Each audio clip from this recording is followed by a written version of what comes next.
आदसा जों ओरैनो खोनादों माने माखासे इउटुब चेनेल बा ससियेल मिडियाफ्राव जोंबो नुदों जे जोंनिनो बिपिएफ दोलोनि बारग' डिपुटि स्पिकार बिथाङानो होनदों जे माखासे इएम आरो एमसिएलए साब्रैसोआ बिपिएफ दोलोआव फैनायनि नामाव माने जगाजग खालामदों होननानै दा बेखौ लानानै हयथ' रेवरेवा बिथाङा मैया प्रतिक्रिया आंबो नुदों दा बावहाय बिथाङा माने बुंदों जे गावनि नामबो ओंखारदों होननानै बुंदों दा बेफोरखौ लानानै सঠিक मोनसे रिजाल्टखौ बिथाङा हयथ' बिदों आरोखि दा जाय हक आरो बेजों लोगोसे बिथाङा मोनसे खोथा बुंबावदों जे गसाइगावआव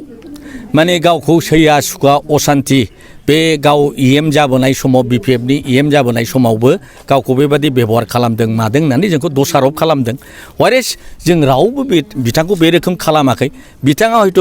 हाग्रामा सारजोंनो दैथायहरजानाय हयथ' जोंनि दलनिनो सासे हयथ' सोद्रोमामोन बिथाङा बे जमदुवार समस्तियाव माने उइदाउट मोनफ्रोमबो प्राइमारिनि हयथ' माबा नङाब्लाबो मेम्बारशिप नङाब्लाबो बिथाङा बेवहाय 3 टाइम्स देरहानानै राजत्व खालामनानै थांदों खिन्थु जोंखौ माने बरनाम होनायनि थाखाय जेनेबा गसाइगावनि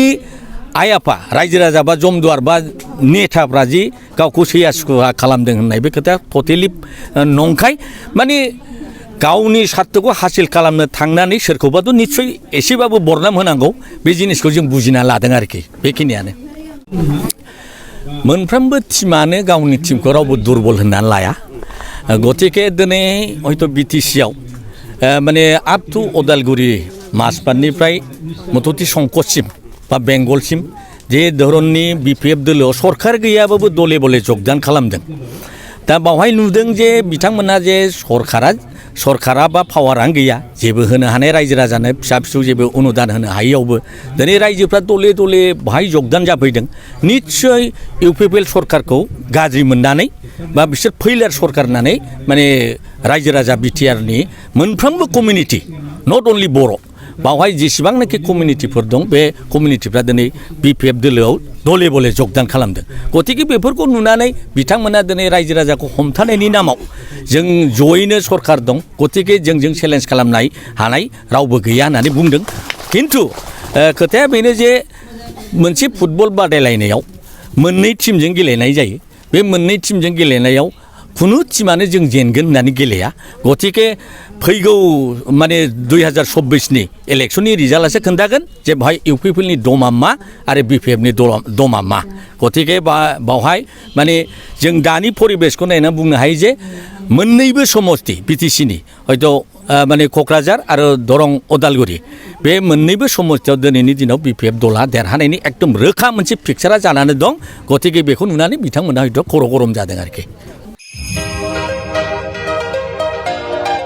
गोजोनथाव खौरां बाजाज बाइक लानो गोसो गुदुं सुबुंफोरनि थाखाय क'क्राझार नोगोराव थानाय दावहारु अट' एजेन्सिया फैगौ 16, 17, 18 आरो 19 नभेम्बरसिम दिवाली धामाका अफार्स आरो लोगोसे मेगा लन काम एक्सचेन्ज मेला होगासिनो दं दावहारु अट' एजेन्सियाव बायगिरि बिथांमोना लवेस्ट डाउन पेमेन्ट होनानै बाइक लानो हागोन आरो एक्सचेन्जनि खाबुआबो एभेलेबेल जागोन नोंथांमोना क'क्राझार नोगोराव थानाय दावहारु अट' एजेन्सि श'रुमजों लोगोसे कारिगाव फेस्टिभ आउटलेट दतमा फेस्टिभ आउटलेट आरो भटगाव फेस्टिभ आउटलेट ब्रान्च श'रुमावबो होबाय थानाय दिवाली धामाका अफार्स आरो लोगोसे मेगा लन काम एक्सचेन्ज मेलायाव फैनानै नोंथांनि लुबैनाय बाजाजनि बाइकफोरखौ गोसोबादि लाफैनो हागोन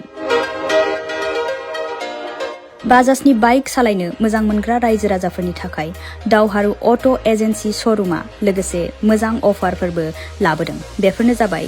फ्री एसर्ट gift free seat cover 5 litre petrol free गंनै helmet free 12 times free washing coupon आरो बाइक बायगिरिफोरनो बाइकखौ मोजाङै साखोन सिखोन लाखिनो थाखाय 12 टाइम्स फ्री वाशिं कुपनबो हरनाय जागोन आबुङै मिथिना लाबावनो थाखाय 60000399 187